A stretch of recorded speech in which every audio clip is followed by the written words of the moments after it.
Hello, ഇന്ന് ഞങ്ങളൊരു വമ്പൻ കോളിനായിട്ട് പോയിട്ടുണ്ട് കേട്ടോ. അപ്പോൾ കായംകുളത്തേക്കാണ് പോയത്.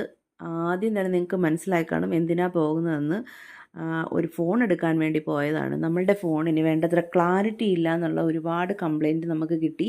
നമ്മുടെ വീഡിയോസൊക്കെ അടിപൊളിയാണ്, പക്ഷേ വീഡിയോസിനൊന്നും ക്ലാരിറ്റി കുറവാണ് എന്നൊരു കംപ്ലൈൻ്റാണ് കിട്ടിയത്. അപ്പോൾ നമ്മളെക്കൊണ്ടൊരു ക്യാമറ വാങ്ങിപ്പീരൊന്നും ഇപ്പോൾ നടക്കുന്ന കാര്യമല്ല. അത്ര വലിയ ഒരു ഇതൊന്നും നമ്മളായിട്ടുമില്ല. അങ്ങനെ നമ്മൾ എത്തിപ്പെട്ടത് കായംകുളം രവീസിലാണ്. നമ്മളെപ്പോൾ ഫോൺ എടുത്താലും രവീസിൽ നിന്നാണ് ഫോൺ വാങ്ങിക്കാറുള്ളത്. അപ്പോൾ ഇന്നും അവിടെ തന്നെയാണ് പോയത്. ഞാനും ആദ്യക്കുട്ടനും കൂടാണ് പോയത്.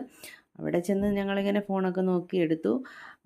അപ്പോൾ അങ്ങനെ ഞങ്ങൾ ഒരു ഐഫോണാണ് നോക്കിയത്. കുറഞ്ഞൊരു ഐഫോൺ എടുക്കാനാണ് ശ്രമിച്ചത്. ഐഫോണിൻ്റെ വില നമുക്കറിയാം, കുറവൊന്നും അല്ല അത്ര. എങ്കിലും നമ്മൾക്ക് ആവശ്യമായതുകൊണ്ട് നമുക്ക് എന്തായാലും അത് എടുത്തല്ലേ പറ്റൂ. അപ്പോൾ അങ്ങനെ ഞങ്ങൾ കുറേ ടൈം അവിടെ സ്പെൻഡ് ചെയ്തു. അപ്പോൾ നമ്മൾ എടുത്ത ഫോണ് ഐഫോൺ 16 ആണ്. ഇപ്പം വേറെ കൂടിയ ഫോണൊക്കെ ഇതിൽ കൂടിയ ഫോണൊക്കെ ഉണ്ടായിരുന്നു, എങ്കിലും നമ്മളുടെ ബഡ്ജറ്റിന് ഒതുങ്ങുന്നില്ല. ഇത് തന്നെ നമുക്ക് പാടാണ്. എങ്കിലും അത്യാവശ്യം കൊണ്ട് നമ്മളങ്ങ് എടുത്തു പോയതാണ്. ഞാനത് അൺബോക്സ് ചെയ്യുകയാണ്. നമുക്കിതൊന്നും വലിയ ശീലം ഇല്ലാത്തതുകൊണ്ട് ഇത്തിരി ടൈം എടുത്തു അതൊന്ന് പൊട്ടിച്ചെടുക്കാൻ വേണ്ടിയിട്ട്. കാണുമ്പോൾ തന്നെ നിങ്ങൾക്ക് മനസ്സിലാവും എനിക്ക് ഫോണിനോടൊന്നും അധികം താല്പര്യമില്ലാത്ത കൂട്ടത്തിലാണ് കേട്ടോ.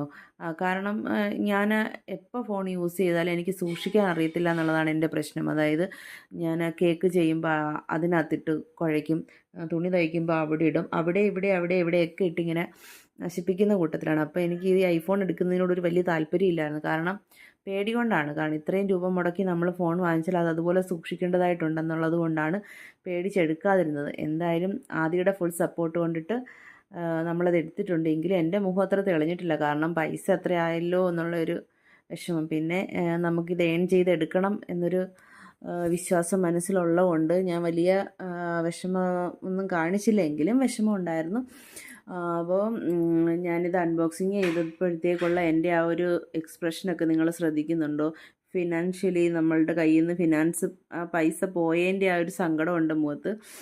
ഒരു ഐഫോൺ കിട്ടുന്നതിൻ്റേതായിട്ടുള്ള പ്രത്യേക സന്തോഷമൊന്നും എനിക്കില്ല. കാരണം ഞാൻ പറഞ്ഞില്ലേ, എനിക്ക് ഫോണിനോട് വലിയ താല്പര്യമില്ലാത്ത കൂട്ടത്തിലാണ്. പിന്നെ നമ്മുടെ വീഡിയോസ് ചെയ്യുമ്പോൾ ഉള്ള ആ ഒരു നമ്മുടെ എന്താണ് സബ്സ്ക്രൈബേഴ്സിൻ്റെയൊക്കെ ഒരു നമ്മളുടെ ആ ഒരു ഇതിലുള്ളവരുടെ കുറച്ച് അഭിപ്രായത്തെ മാനിച്ചുകൊണ്ടാണ് നമ്മൾ ഇങ്ങനെ ചെയ്തത്. കാരണം നമ്മുടെ വീഡിയോ എല്ലാം പൊളിയാണ്, അതിനകത്ത് ക്ലാരിറ്റിയുടെ പ്രശ്നം വരുന്നുണ്ട് എന്നുള്ളത് കൊണ്ട് പറഞ്ഞതുകൊണ്ട് മാത്രമാണ് അത് ഞാൻ എടുത്ത് വീണ്ടും പറയുകയാണ്. അതുകൊണ്ട് മാത്രമാണ് നമ്മളിങ്ങനൊരു ഫോൺ എടുക്കാനായിട്ട് പോകുന്നത്. അഹങ്കാരം കൊണ്ടൊന്നുമല്ല, പൈസ ഉണ്ടായിട്ടുമല്ല. അതൊക്കെ ഒരു ഉരുട്ടിപ്പുരട്ടി നമ്മളത് സാധിച്ചെടുത്തതാണ്.